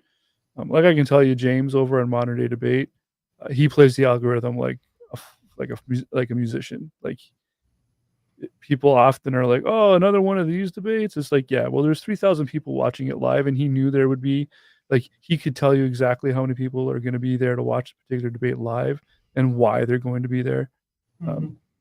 So yeah, there's some people that can play it really well, and there's other people that are just like, we just want to put on a good show. That's all Earl and I want to do. We want to entertain and squash any misinformation. So we present it like a fake game show and do a little bit of music, and boom, there we go. We've got our gimmick. Yay, the prize man. You should really look at Fiverr and like sell that voice, man. I know. That's funny. It's not funny. I'm serious. I have a friend who does it for a living, and that's all he does is Fiverr. He records. Oh, really? Yeah, he charges by the word. You know Seth Andrews? $100,000 a year. All right. I'm Jimmy, in. Jimmy, do you know Seth Andrews? He's Oh, another yeah. one with a sultry voice. He does. He does. Yeah, he records books all the time. Yeah. I Already set up. You just need to create the Fiverr account. You've got the mic and everything, and make yourself a little. This is no joke. This is no joke. I'm not even joking. I put on the Kentucky Atheist. I was in the middle of eating something, and then I hadn't seen you yet, and then you spoke, and I nearly dropped my food, and I was like, "Who is that?" My ears were like I must know. oh my. Yeah, I heard you before I saw you, and I got goosebumps. I don't know what it was. It just your voice sounds really nice to my ear holes. The voice of I honestly would love to see you just put a halfway effort into Fiverr and try it. I would Really? not be surprised. All right. You do really well. If you got at least one person who sent you a script and said, record this for me, and you recorded it, and it would be just like, Mhm. yeah. I think I said that in All that right. chat. I was like, does he do audiobooks? I do not. Who is this person? I have Fiverr. In fact, the this was done by Fiverr. If I can find it, because I lose things. This was done by.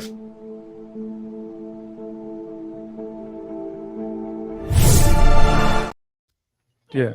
I was not about to try to tackle that. It was a 120 plus tip. Money were well spent. Yeah. Right.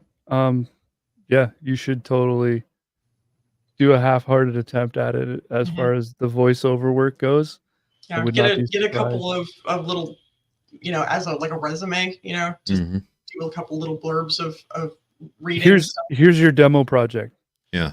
Do a mock movie trailer voice. Just do that. Oh. That's it. And Which style? The it doesn't matter. The 80s, action the movie one. romantic one from. Have you ever seen The Holiday with Cameron Diaz and Kate Winslet? Mhm. That's one of my favorites. Find a Bollywood movie. It has everything from Oh. love, music, and action. Just do a North American Hollywood trailer voice over for a Bollywood movie, like Oh, my. RRR or something. I will have to rehearse that one. I'm not. The only thing I can think of is when you're in Chicago, you oftentimes be flipping through the stations and you'll get onto a Telemundo. Mhm. Yeah. Tonight on Telemundo. Perfect. Oh man. Love it. Oh, don't be a caricature of yourself though. Just do the normal voice. Yeah, I would just do. Yeah. And I do have a nice. But that's diversity, Yeah. Like No, do the extra, bit, and then do the, So- I'm just reading an audiobook. I run it through G Hub, and this is G Hub turned off. So what does it sound like to you? Very quiet. Very Very little. quiet. Yeah. Actually, the gain is only 50% right now, so that might be why. Went from 79. I run it at 79. Let me try to run it at the same. See if it sounds. All right. How about there? How's it sound? Yeah. Yeah. So, and then this There this you is with G Hub. Yes. I use crisp and warm and slightly modify it on G Hub. How you get there doesn't matter. Yeah. Yeah. And Doesn't then matter. this is bass boost. I can bounce stuff off of a subwoofer. Watch this. I like my subwoofer more than my family. Ladies and gentlemen, may I interest you in a moisty toilet? You should never Use the word. ever use that word. That's a terrible, terrible word to use. I officially need to go take a shower. That is an impersonation. That is an impersonation of Rick Dees. He always used to do this. And he had this. He used to have this gal that sounded like the typical atypical diner server that has that 40-year-old smoker's voice. Mhm. And Wild and fast making cigarettes. yeah, and it was may I interest you in a moisty tell that, and it would just crack me up every time. Ew. So Womb is the other one I don't like. You could make a YouTube series out of it too if you really wanted to. I'm gonna go on a Fiverr and see what happens. Then yeah. set up the account and see if you get an order, and then show what it's like to go through that order and what it's like to get paid. Oh my. Well, enough about me. What about you? What do you think about me? So thank you very much for the compliments. It's very kind. I could go on. I could keep going. I basically have the moment of Zen queued up, and we'd already discussed pretty much everything I had ready to go. Okay.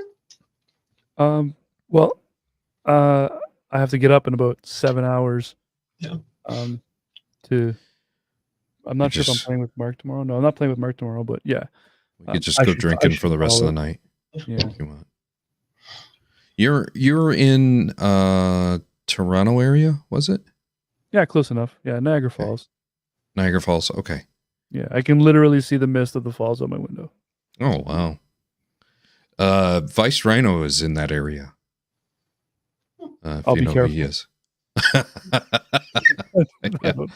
he is. Yeah. I'll watch my step. He is a fellow bow tie wearer. Okay. So, Earl, remind me where your party. I'm in North Carolina. North Carolina. Oh wow. I'm outside of Raleigh. I'm an avid backpacker, and I've hiked the Appalachian Trail, at least nearly all of it. Damn. So that's my experience being in North Carolina. Fascinating how people. I used to live in Asheville. Fascinating how people relate to you and where you live, eh? You say North Carolina, he goes, the Appalachian Trail. When she told me North Carolina the first time, the first thing my head went to was, Epic Games is there. That's where Fortnite's made. They're right down the street from me. Yeah. Yep. But I grew up on the beach, so I love North Carolina. You have literally everything. Just too many Republicans, but it vacillates. It gets a little purplish. It vacillates. Mm-hmm. That's almost as bad as moist. What is that word? Vacillates? Yeah, it shifts. Okay. It shifts between being more red some years and then being more blue some years. It's definitely been been on the cusp of purple a couple of times, but it's probably mostly red. Your local, my guess is anyway, your local politicians are more Republican because they're better candidates. Yeah, and we have a Democrat governor too, who has been busy having to veto all of the insane laws that the Republicans keep putting forth for abortion stuff, because we actually have pretty open. There's still a lot of problems, but we have better abortion care here. You still have to do that, like you have to wait 48 or 72 hours or something, and they make you do an ultrasound, I think. So all of that is still awful, but you at least have access to it at reasonable times. So there's been a huge influx of people coming here. Yeah. Canada's been very forward thinking and is usually decades ahead of America and its laws. But after your guys' election is done, we're probably going to have one here as well. And we've got our own. I don't want to compare him to Trump necessarily. Perhaps in his views, he's just not as dumb, which actually kind of makes him more dangerous. That's dangerous. Yeah, that's even more dangerous.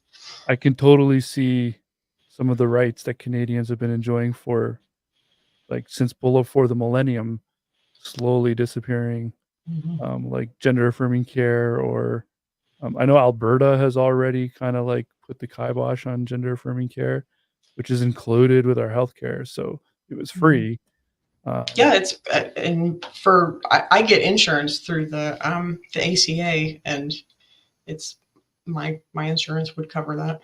Yeah, kind of the whole Roe v. Wade being overturned, kind of is a little bit concerning because like, oh, if America did it, then now Canada is going to be like, let's do that too, because that's Oh yeah, usually how that goes. Yeah, it's a ripple effect for sure. It's terrifying. But I guess we'll see what happens at the next election. But Trudeau has been getting challenged by this big mouth that's very right wing. So one of the most right wing Canadians I've ever seen. And he's not from Quebec, which is the weird part, because usually Quebec is the most right wing province. And even there, you're generally pretty cool. But I guess we'll see. All right, moving us in. Line us up. Mm-hmm.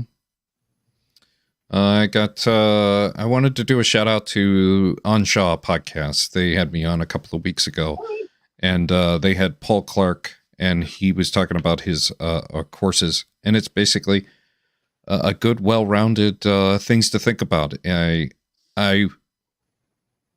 don't know who Paul Clark is, but I wouldn't be surprised if sometime in the last 10 years I've gained some influence from him. He just talks so much sense to me.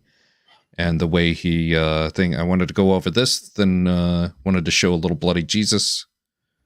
I do suspect that people genuinely believe that they had an experience of Jesus. Bart Ehrman, I think he puts it down to 3 people. He says Peter, Paul, and Mary Magdalene.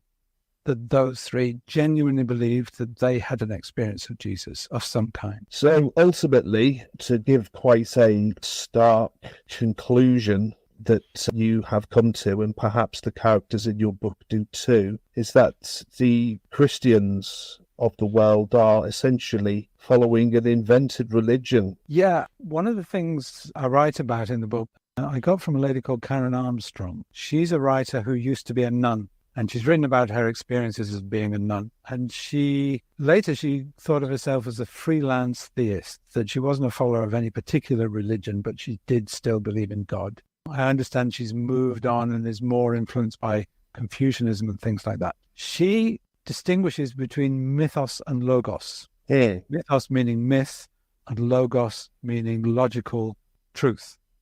And she says the foundation of religion is mythos, of all religion is mythos.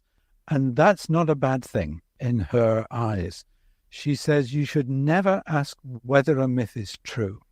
You should ask what a myth does.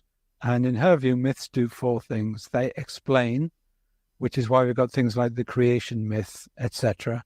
We would say that those explanations have been superseded by science now. Myths teach things that are easier to learn that way. And the perfect example of that is the boy who cried wolf. It's much easier to teach children not to do that by telling them the story of the boy who cried wolf than it is to just say, don't do that. The way our brains are structured, narrative has a better teaching facility. The other thing that myths do is they provide the basis for ritual. And ritual is what she says give life meaning. So christenings, weddings, funerals, bar mitzvahs, bat mitzvahs, first communion, birthdays, graduations, cup finals, all of these things are rituals that punctuate our life and give our lives meaning. And myths provide the basis for that. And the other thing she says that myths do is they bind communities together. It can be a church, can be a synagogue, it can be a version of Islam, anything like that. And it can be a nation. People often say the British are, obsessed with World War II. But that's because our national myth, Winston Churchill in Our Finest Hour, is something that binds the Brits together. Yeah. I spoke about this with a French woman once. And she said, for us in France, it's liberty, equality, fraternity, and the French Revolution is the origin of democracy. That's the French national myth that binds the French together. So what I'm saying is that Christianity is not founded on a base of logical truth. It's founded on a basis of myth. And there are Christians who accept that. No, there wasn't a resurrection. There was a guy called Jesus, but he died, he was crucified, there wasn't a resurrection. but the myth of the resurrection is something that we can base our religion on. And those kind of Christians are much better Christians than the Christians who believe it's all literally true. Well, what would you say to... All right. Excellent program. I highly recommend it. The description will be a link to this podcast will be in the description. And Earl, Yes. Justin, thank you very much for coming on and sharing the stream with me. Thanks it's for fun. opening the door when we knocked. No, not a lot of people will do that.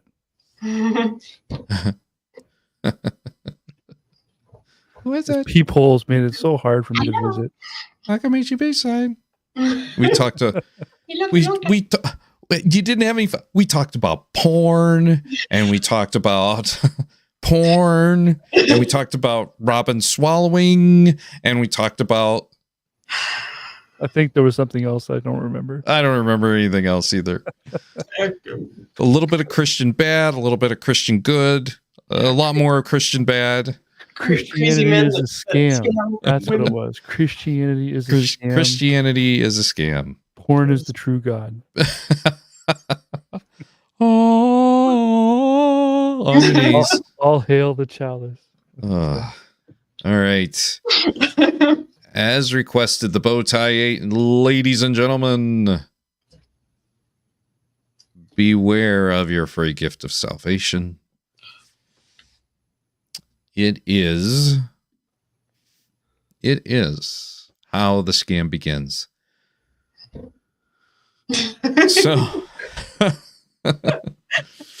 So my Christian friends, please bring evidence to the table. And please show the receipts, because there is deception everywhere. And it is not entirely clear that God, Yahweh, and El, Adonai, Elohim are real. And they're just tools used to get you to follow the 10 Commandments and then be Exodus 21-ish. Jesus exists as a supernatural being.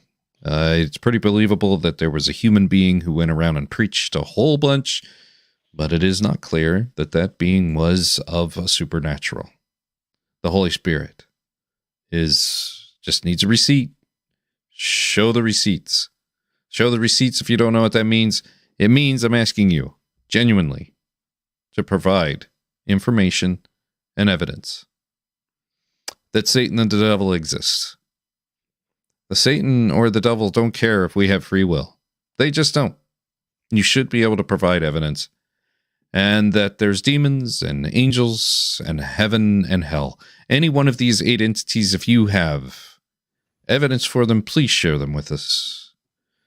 And once you've done that, we'll need an alibi that they haven't been deceivers and in cahoots with a Job-style bet with God, Yahweh, Elohim, or any other variation of the God. Jesus didn't accept Satan's offer in Luke 4:6 because Satan owns this world and he gives the power to whoever he chooses, and he chose and recruited Jesus in Matthew 4 and Luke 4. That the Holy Spirit is not in cahoots with the devil, and that the Bible didn't get one word written by that dastardly, bastardly devil demon. And that angels in Revelations 12:9, because the devil has angels, that the angels aren't in cahoots as well. So thank you very much, everyone, for coming in. All hail Bigfoot. Thank you very much. Thank you.